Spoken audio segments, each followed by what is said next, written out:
झारखंड के पवित्र स्थलों की दुनिया में आपका स्वागत है। नमस्कार। हमारे पास कई तरह के स्रोत हैं, कुछ लेख हैं, कुछ ऐतिहासिक दस्तावेज और कुछ बहुत ही दिलचस्प स्थानीय कथाएं भी हैं। हाँ, तो आज हमारी कोशिश यही है कि इन स्रोतों की गहराई में जाकर झारखंड के कुछ सबसे जाने माने मंदिरों के पीछे की कहानियों को समझें। बिल्कुल।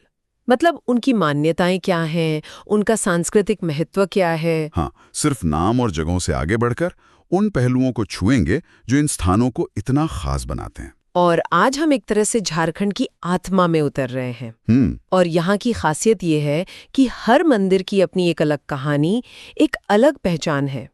कहीं शक्तिशाली ज्योतिर्लिंग है, तो कहीं देवी का ऐसा उग्र रूप है जो चौंका देता है। सही बात है। और कुछ जगह तो ऐसी भी हैं जहाँ अलग अलग धर्मों की आस्थाएं एक साथ मिलती हैं। तो फिर चलिए शुरू करते हैं। सबसे पहले भगवान शिव के सबसे मशहूर मंदिरों में से एक बैद्यनाथ धाम से। बैद्यनाथ धाम, देवघर। हाँ, हमारे स्रोतों के मुताबिक ये भारत के 12 ज्योतिर्लिंगों में से एक है। हाँ, ज्योतिर्लिंग मतलब जहाँ शिव खुद प्रकाश के रूप में प्रकट हुए थे। बिल्कुल, और इसे कामना लिंग भी कहते हैं। मतलब इच्छाओं को पूरा करने वाला लिंग। हाँ, और इसकी जो कहानी है ना, वो सीधे लंका के राजा रावण से जुड़ती है। शिव के सबसे बड़े भक्तों में से एक। हाँ, सबसे बड़े भक्त। तो कहानी ये है कि रावण ने शिव को प्रसन्न करने के लिए बहुत बड़ी तपस्या की थी। हाँ, उसने अपने 9 सिर काटकर यज्ञ की आग में चढ़ा दिए। 9 सिर? जी। और जब वो अपना 10वां सिर काटने ही वाला था, तब शिव उसकी भक्ति से खुश होकर प्रकट हुए और उसे वरदान दिया। हाँ, वरदान के रूप में अपना आत्मलिंग दे दिया। अच्छा, पर यहाँ एक मोड़ आता है ना।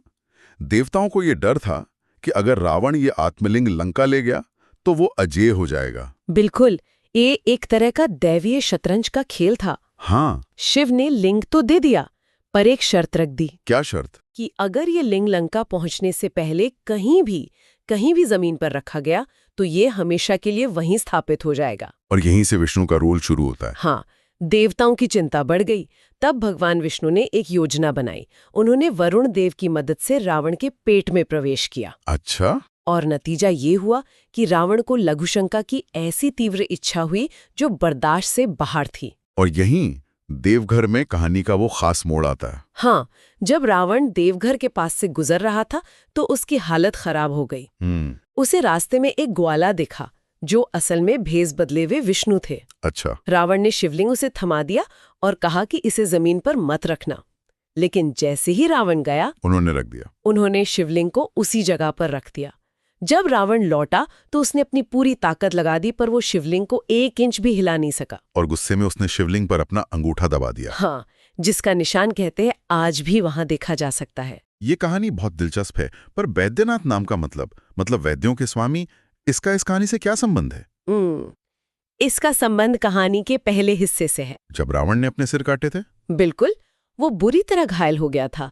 तब भगवान शिव ने एक वैद्य का रूप धरकर उसके सभी सिरों को फिर से जोड़ा और उसे ठीक किया। अच्छा, तो शिव के इसी वैद्य या चिकित्सक रूप की वजह से इस स्थान का नाम बैद्यनाथ पड़ा? हाँ, और यही वजह है कि आज भी लाखों भक्तों का मानना है कि यहाँ पूजा करने से हर तरह के रोगों से मुक्ति मिलती है। बैद्यनाथ से लोग अक्सर पास के एक और शिवधाम बासुकीनाथ जाते हैं। कहते हैं कि इसके बिना यात्रा अधूरी है। हाँ, और बासुकीनाथ की अपनी अलग कहानी है, बल्कि 2 कहानियां हैं। अच्छा। एक मान्यता तो ये है कि यहाँ दारुका नाम के एक राक्षसी का आतंक था, तो सुप्रीम नाम के एक शिव भक्त की रक्षा के लिए शिव नागनाथ के रूप में प्रकट हुए। लेकिन मैंने एक और कहानी भी सुनी है जो एक अकाल के समय की है। वो भी बहुत प्रचलित है।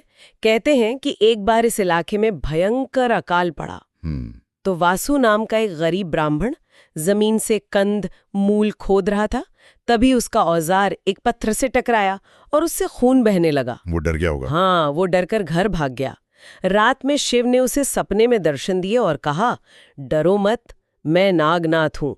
आज से तुम्हारे नाम पर मैं बासुकीनाथ कहलाऊंगा। अरे वाह। कुछ लोग तो इसे समुद्र मंथन से भी जोड़ते हैं।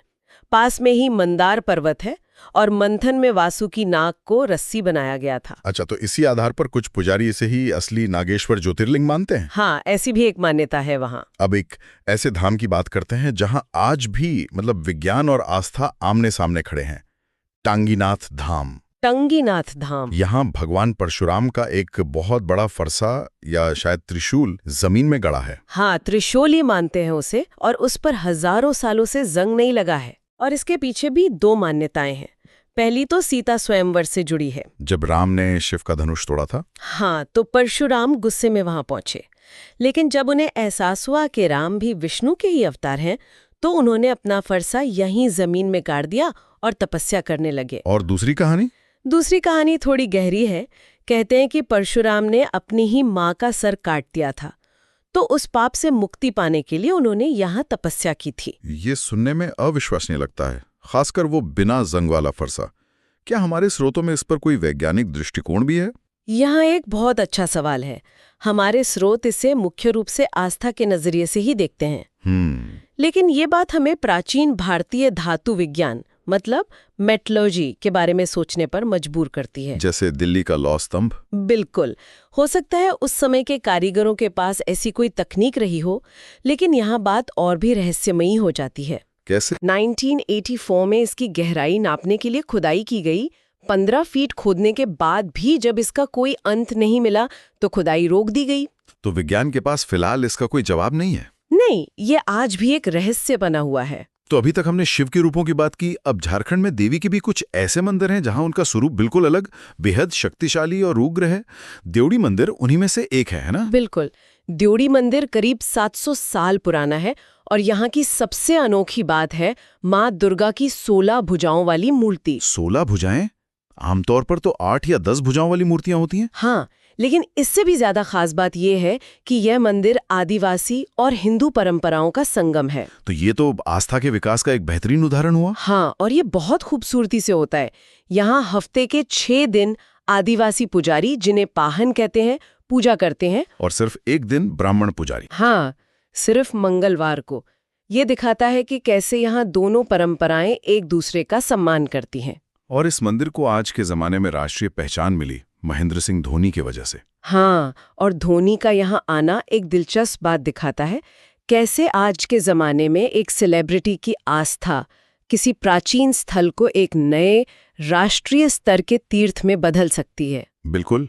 हमारे स्रोतों में साफ लिखा है कि 2011 विश्व कप, 2013 चैंपियंस ट्रॉफी और 2023 का IPL भी। हाँ, 2023 का IPL जीतने से ठीक पहले उन्होंने यहाँ आकर पूजा की थी।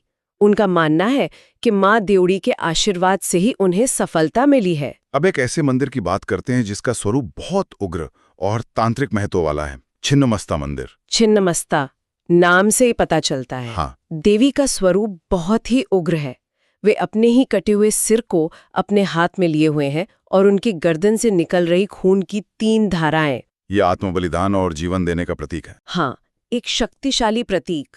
खून की वो धाराएं उनके अपने मुंह और उनकी 2 योगिनी सहेलियों के मुंह में जा रही हैं। और इस मंदिर की जगह भी बहुत खास है, 2 नदियों के संगम पर। हाँ, ये दामोदर नदी, जिसे पुरुष रूप माना गया है, और भैरवी नदी, जिसे स्त्री रूप माना गया है, के संगम पर है। अच्छा। ये संगम विपरीत रति का प्रतीक है, जो एक महत्वपूर्ण तांत्रिक अवधारणा है। मतलब ब्रह्मांडीय ऊर्जाओं का मिलन। हाँ, विपरीत ऊर्जाओं का, विनाश और सृजन का।